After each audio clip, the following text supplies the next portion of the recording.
देखो बेटा, आज इलास्टिसिटी का लास्ट लेक्चर हम करते हैं ना, बहुत ज़्यादा नहीं, बस छोटा सा एक टॉपिक बचा हुआ है, एक स्ट्रेस स्ट्रेन कर्व बचा हुआ है और एक modulus of elasticity. Modulus of elasticity में हमने शायद यंग्स मॉड्यूलस पढ़ा दिया था, बट बस इतना ही पार्ट है, कुछ बहुत ज़्यादा लंबी क्लास नहीं है आज की। देखो, स्ट्रेस वर्सेस स्ट्रेन कर्व, थोड़ा सा मतलब क्वेश्चन तो कम आता है, बट ग्राफ पे कभी एक आध बार क्वेश्चन आता है तो पता होना चाहिए भी कैसे क्या हुआ है इसमें।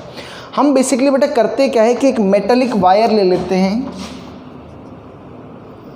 और कोई एक मेटल वायर लिया और उसके साथ कोई एक लोड कनेक्ट कर दिया, वेरिएबल लोड। इसको मैं क्या करता रहूँगा बेटा, धीरे धीरे बढ़ाता रहूँगा। तो इससे पहले हुक्स लॉ मुझे पता होना चाहिए। हुक्स लॉ क्या कहता है, फॉर ए गिवन एक अंडर ए लिमिट, जहाँ पे फोर्स की स्ट्रेन की वैल्यू क्या हो, बहुत कम हो, उस लिमिट के अंदर हुक लॉ क्या होता है, stress is directly proportional to strain. इसकी बात हमने की थी। तो भाई अब हमने ये जो ग्राफ बनाया तो क्या ग्राफ आया, पहले ओ से ए तक लगभग ग्राफ लीनियर आया और उसके बाद जो है वो ग्राफ लीनियर नहीं आ रहा, वो कुछ इस शेप के अंदर आ रहा है। तो इस ग्राफ को बेसिकली हम 4 अलग अलग पार्ट के अंदर डिवाइड करेंगे। सबसे पहले बेटा ओ से ए में बात करें। ओ से ए के अंदर जो ग्राफ है वो आपका वो लीनियर ग्राफ है। ओ से ए में हुक्स लॉ फॉलो होगा, स्ट्रेस जो है वो डायरेक्टली प्रोपोर्शनल रहेगा किसके, वो स्ट्रेन के प्रोपोर्शनल रहेगा ओ से ए में। लेकिन कमाल की बात ये है कि सिर्फ लेस देन 1% जो पार्ट है उसी के अंदर क्या रहेगा, हुक्स लॉ ओबे होता है, उससे ज़्यादा पार्ट में ओबे नहीं होगा, फॉलो नहीं होगा।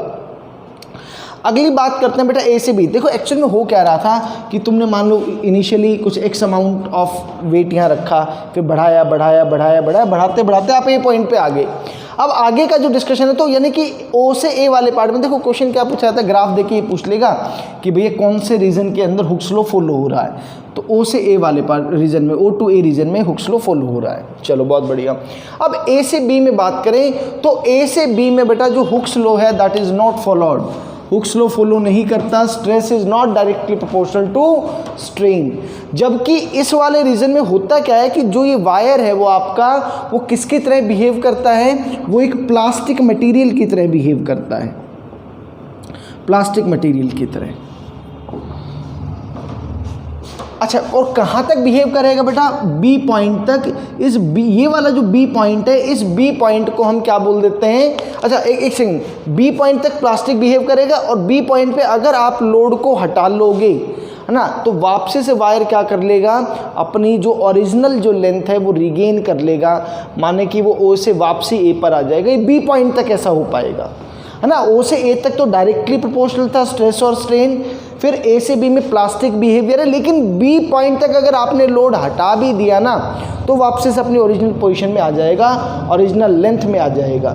ये जो बी पॉइंट है बेटा, इस पॉइंट को क्या कहते हैं, इलास्टिक लिमिट या यील्ड पॉइंट बोलते हैं। और बी पॉइंट पे जो स्ट्रेस आता है उसको यील्ड स्ट्रेस बोलते हैं। उसको क्या बोलेंगे बेटा, उसको यील्ड स्ट्रेस बोलते हैं।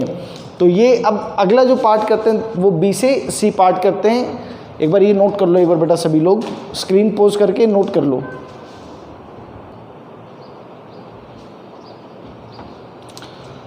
तो बेटा हमने ओ से ए और ए से बी का पार्ट डिस्कस कर लिया था। अब जरा बी से सी का बात करें।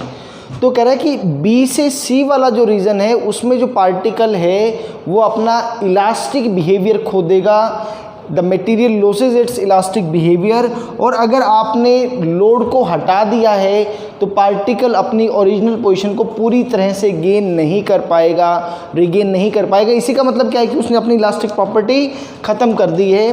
और आगे क्या कह रहे हैं, the wire does not completely regain its shape, there is a permanent set. Permanent कोई एक सेट हो जाएगा, माने कि जो डिफॉर्मेशन आ चुकी है, जितना वो रिफॉर्म करना था उतना तो कर चुका, लेकिन अब जो डिफॉर्मेशन रहेगी वो परमानेंट होगी, वो उतनी रहेगी, उसको परमानेंट सेट कहा जाता है बेटा। और अगर बी पॉइंट के बाद बात करें, strain increases rapidly with increase in stress. कह रहे कि अब अगर आप क्या करोगे, अगर आप स्ट्रेस को बढ़ाओगे, यानी कि जो वेट आप बढ़ा रहे हो अगर उसको बढ़ाओगे, तो उस केस में क्या होगा कि जो लेंथ में या फिर आप स्ट्रेन उसको बोल सकते हो, वो क्या होगा, बहुत ज़्यादा बहुत तेज़ी से चेंज होगा, रैपिडली चेंज होगा। इसका आप बड़ा सिंपल सा एक एग्जांपल देखते हो, वायर के साथ कोई चीज़ हैंग कर दो या उसको आप कभी खींचने की कोशिश करो तो एक टाइम तक तो खिंचता चला जाएगा, लेकिन एक टाइम क्या तो बहुत जल्दी से खींचेगा और फिर टूट जाएगा। टूटने वाला पॉइंट यहाँ आ गया। सी पॉइंट के बियॉन्ड। कह रहा strain increases even at reduced load. अब ये कंडीशन आ गई कि अब आप लोड भी कम कर दोगे ना, होगा क्या कि यहाँ तक तो आप लोड लगातार बढ़ाते जा रहे थे। छोटी छोटी बातें याद रखनी बेटा कि ए से सी तक लोड लगातार बढ़ाते जा रहे हैं, तो ओ से ए में तो हुक्स लॉ फॉलो हुआ, ए से बी में क्या हुआ, प्लास्टिक बिहेवियर आ गया, बट पार्टिकल अभी भी अपनी ओरिजिनल पोजीशन पे या ओरिजिनल लेंथ को क्या कर रहा था, रिगेन कर रहा था। और बी पॉइंट को यील्ड पॉइंट, और बी पॉइंट पे जो स्ट्रेस आया उसको यील्ड स्ट्रेस कहा गया। बी से सी में बात करें तो इलास्टिक बिहेवियर खो चुका है, बट हाँ वो कुछ कुछ अपना पार्ट अभी भी क्या करेगा, ओरिजिनल जो पोजीशन है उसको रिगेन करेगा, लेकिन कुछ परमानेंट सेट अभी भी हो जाएगा। यहाँ तक आप अपना जो स्ट्रेस था वो बढ़ा रहे थे। इसके बाद अगर मैं बात करूं बेटा अच्छा, और एक बात ये बेटा कि इस वाले केस के अंदर बी पॉइंट के बाद है ना, बी पॉइंट के बाद अगर आप क्या करोगे, बढ़ाओगे स्ट्रेस को, तो जो स्ट्रेन है वो बहुत रैपिडली इंक्रीज करेगा। ठीक है, अब सी पॉइंट के बाद हम क्या कर रहे हैं, कह रहे सी पॉइंट के बाद जो है अगर हम रिड्यूस भी कर दें, जो आप स्ट्रेस जो लगा रहे हो अगर उसकी वैल्यू कम भी कर दोगे तो भी बेटा क्या होगा, जो स्ट्रेन है आपका स्ट्रेन इंक्रीज करेगा, और फाइनली इस डी पॉइंट पे क्या हो जाएगा, एक फ्रैक्चर हो जाएगा, माने कि वो टूट जाएगा, वो वायर टूट जाएगा। तो जो सी पॉइंट पे जो स्ट्रेस कहलाता है बेटा उसको अल्टीमेट टेंसाइल स्ट्रेस या ब्रेकिंग स्ट्रेस कहा जाता है, जो हम पहले जो प्रीवियस जो क्वेश्चन थे उसमें करते आए थे, उसी को बेटा टेंसाइल स्ट्रेस या फिर ब्रेकिंग स्ट्रेस कहा जाएगा। अब जो बहुत काम की बात है, इसमें क्वेश्चन पूछा जा सकता है बेटा कि ये सी और डी पॉइंट जो हैं अगर ये बहुत क्लोज हैं तो वो जो मटेरियल होगा वो ब्रिटल कहलाएगा, और अगर वो उनके बीच में काफ़ी दूरी है तो उसको डक्टाइल कहा जाएगा। ये दोनों वर्ड्स जो हैं आप जानते हो बहुत अच्छे से, ब्रिटल और डक्टाइल दोनों को आप जानते हो। ब्रिटल का मतलब क्या होगा कि वो कहते नहीं कि कोई भी चीज़ आपने थोड़ा कटक दे जब टूट गई, दैट इज़ ब्रिटल।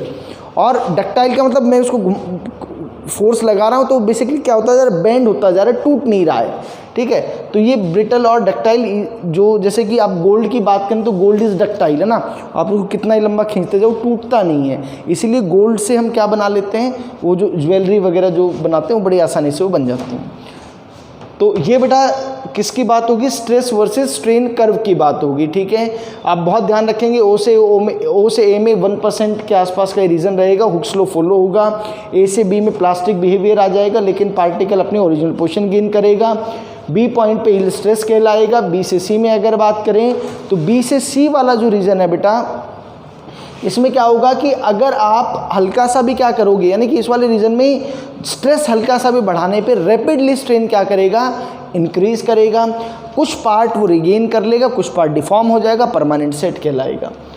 सी से अगर बाद में बात करें तो बेटा क्या होगा, अब अगर आप लोड कम भी कर दोगे तो भी स्ट्रेन क्या होगा, बहुत ज़्यादा स्पीड से क्या होगा, इंक्रीज कर रहा होगा, और डी पॉइंट के ऊपर फ्रैक्चर हो जाएगा और इसको ब्रेकिंग स्ट्रेस या अल्टीमेट टेंसाइल कहेंगे।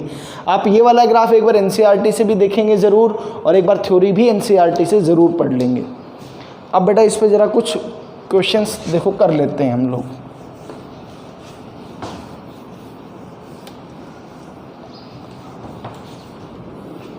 ना कुछ क्वेश्चन तो कर्व्स के ऊपर ही बनते हैं, ना कुछ ग्राफ आपको गिवन होगा, उस ग्राफ के बेसिस पे बेटा आपको कुछ क्वेश्चंस करने होंगे, है ना, कोई चीज़ पूछ ली होगी वो उस तरह की चीज़ें बतानी होंगी। ठीक है,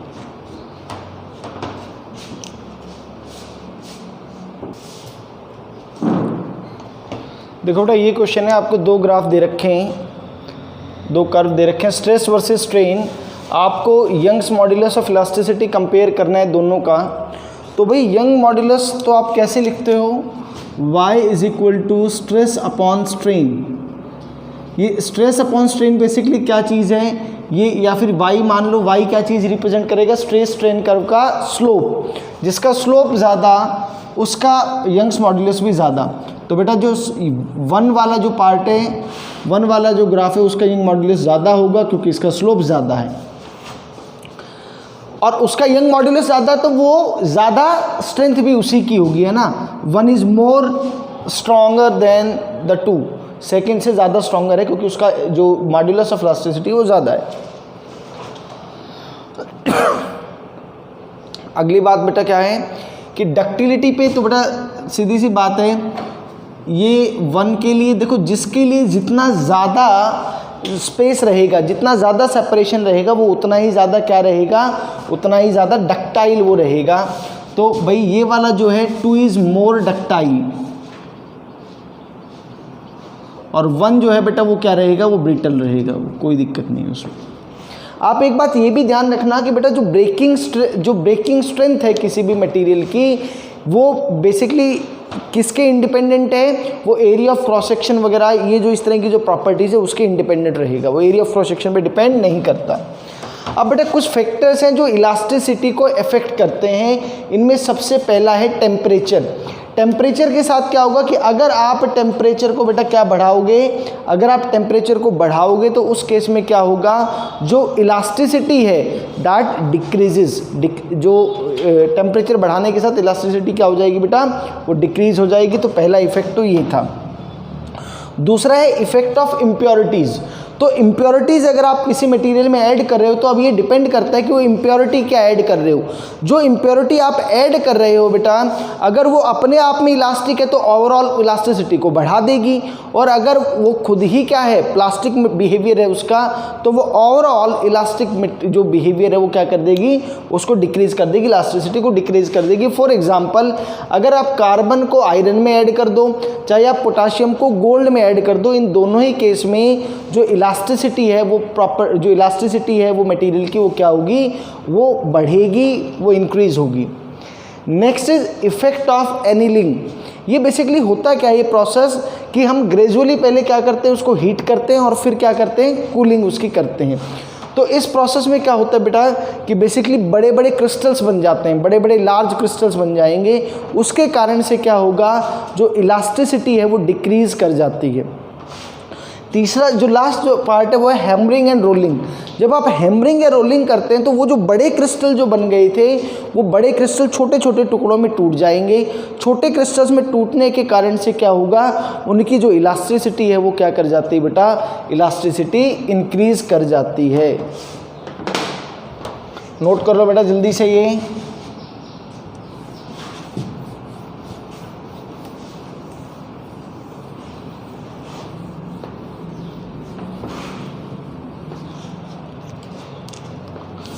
जैसे कि बेटा एक क्वेश्चन कोई आपसे कहे कि ये स्ट्रेस है इधर और ये बेटा स्ट्रेन है, ये सेम ही मटेरियल के लिए दो अलग अलग टेम्परेचर के ऊपर ग्राफ प्लॉट किया है, आपको T1 और T2 के बीच में रिलेशन बताना है। तो भाई सीधी सी बात है, T2 टेम्परेचर पर at T2 Y is more, elasticity बढ़ी है ना, ज़्यादा इलास्टिसिटी कहाँ पे है, जो इस वाले पॉइंट पे इलास्टिसिटी ज़्यादा है। इसका मतलब बेटा यहाँ पे टेम्परेचर कम रहा होगा, तो T1 is greater than T2। Simple ये बात लिख सकते हैं, कम टेम्परेचर पे इलास्टिसिटी ज़्यादा रहेगी। एक बात आप यहाँ पे नोट भी लिख लो बेटा, बार बार मैं बोल रहा हूँ कि slope of stress strain curve represents Young's modulus of elasticity, Young's modulus of elasticity। बेटा जिस मटेरियल का यंग्स मॉड्यूलस ऑफ इलास्टिसिटी ज़्यादा होगा वो क्या होगा, उसका वही ज़्यादा इलास्टिक भी होगा। ये बात भी ध्यान रखना, उसकी जो इलास्टिसिटी प्रॉपर्टी है बेटा वो बहुत ज़्यादा होगी।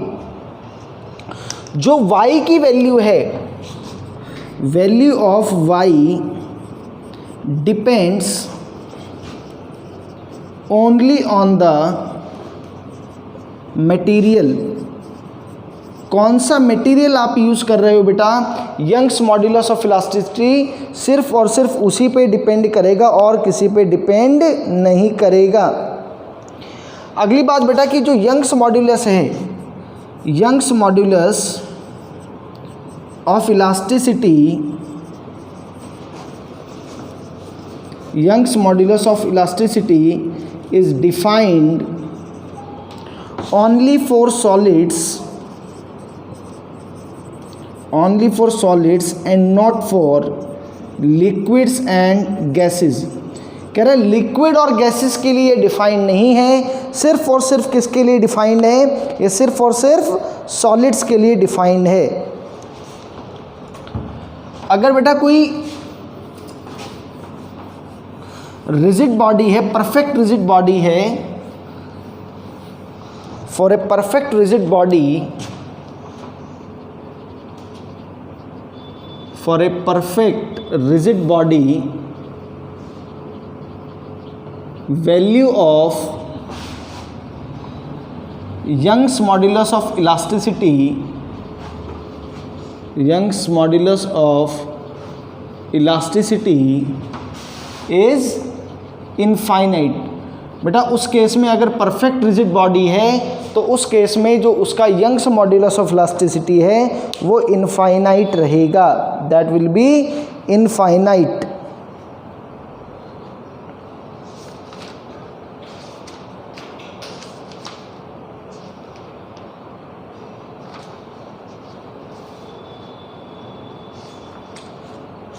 चलो बेटा अब हम बात करते हैं बेटा किसकी, मॉड्यूलस ऑफ इलास्टिसिटी की। मॉड्यूलस ऑफ इलास्टिसिटी बेटा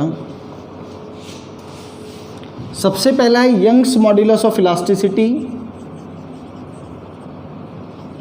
ये मैं ऑलरेडी आपको पढ़ा चुका हूँ, Young's modulus of elasticity.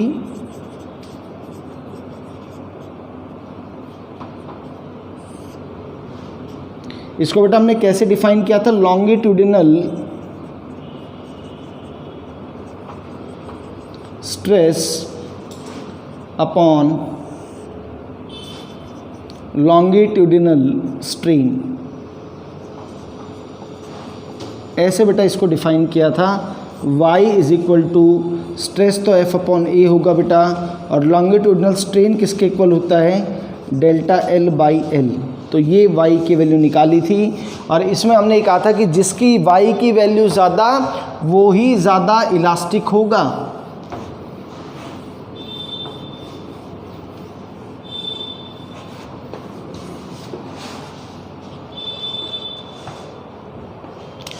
Next is shear modulus of elasticity।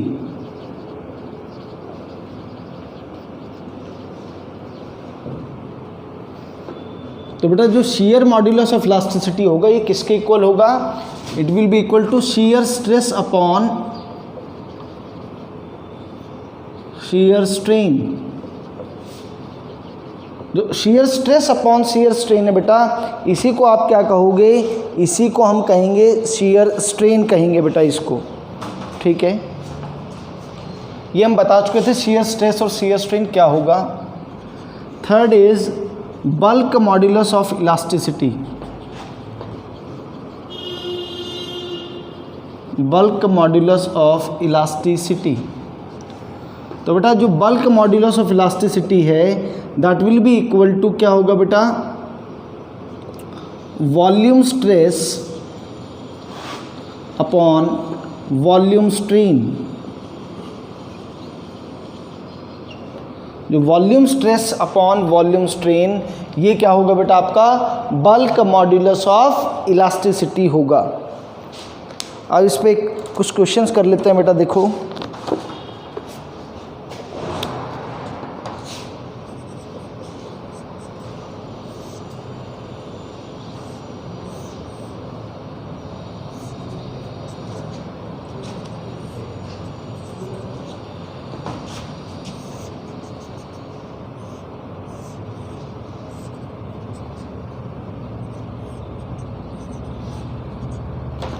Two cubical blocks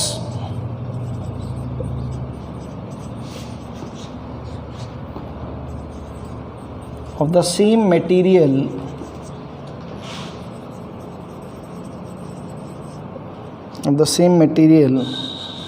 fixed at bottom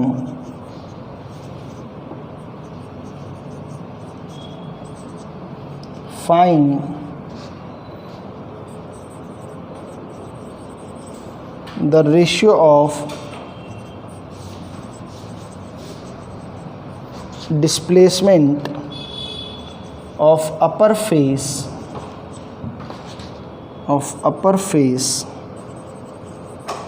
under the same shear force.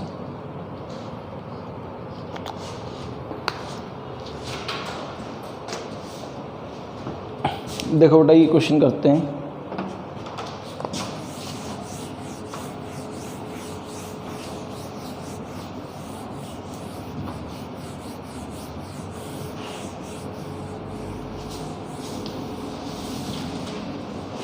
देखो भाई बेटा ये बेसिकली दो क्यूबिकल ब्लॉक्स हैं, एक का एज लेंथ ए है और एक का एज लेंथ a/2 है, दोनों पे सेम शेयरिंग फोर्स आपने लगाई है। चलो मैं मान लेता हूँ कि इसमें जो डिस्प्लेसमेंट आया वो डेल्टा x1 आया और इसमें जो डिस्प्लेसमेंट आया वो डेल्टा x2 आया। आप फार्मूला क्या लिखते हैं अगर आप याद करें कि सर हम ऐसे लिखते थे कि डेल्टा x बराबर या सिंपली डेल्टा L बराबर FL/AY, ऐसे मैं लिखा करता था।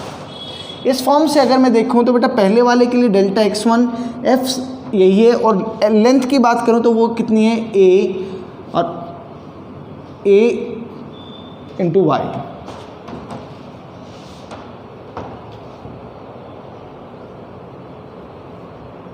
ठीक है। दूसरे वाले केस में अगर आप बात करोगे डेल्टा x2 की बेटा तो वो कितना आ जाएगा F, दूसरे वाले के लिए बेटा वो a/2 है इंटू A इंटू वाई। तो आप यहाँ से delta x1 by delta x2 calculate कर सकते हैं, FA/AY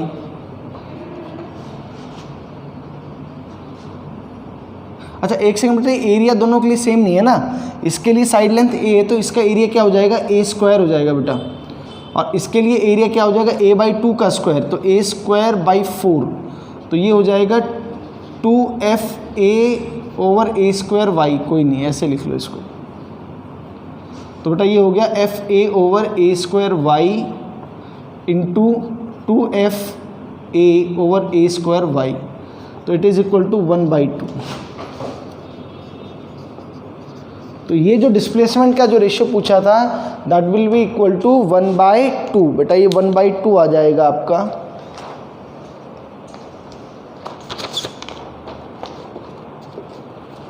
नोट करो बेटा जल्दी से ये।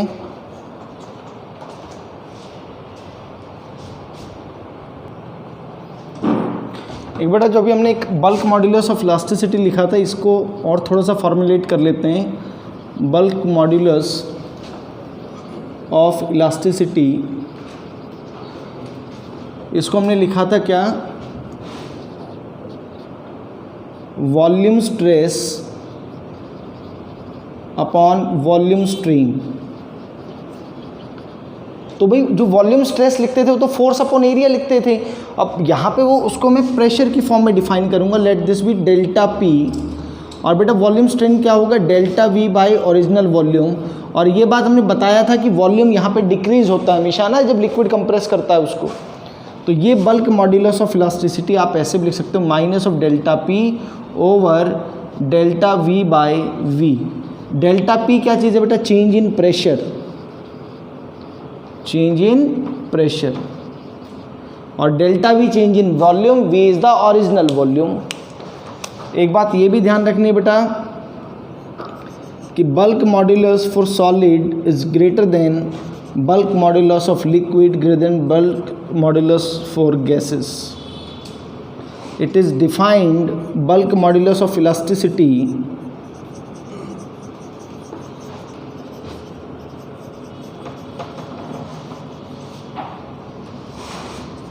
is defined for all solid, liquid and gases, सभी के लिए डिफाइंड है बेटा। तो this is all about this chapter. एक बार एनसीईआरटी से इसको बेटा ज़रूर आप सबने पढ़ना है, एनसीईआरटी का जो थ्योरी पार्ट है वो आपको बहुत अच्छे से पढ़ना है इसका, ठीक है बेटा। Thank you.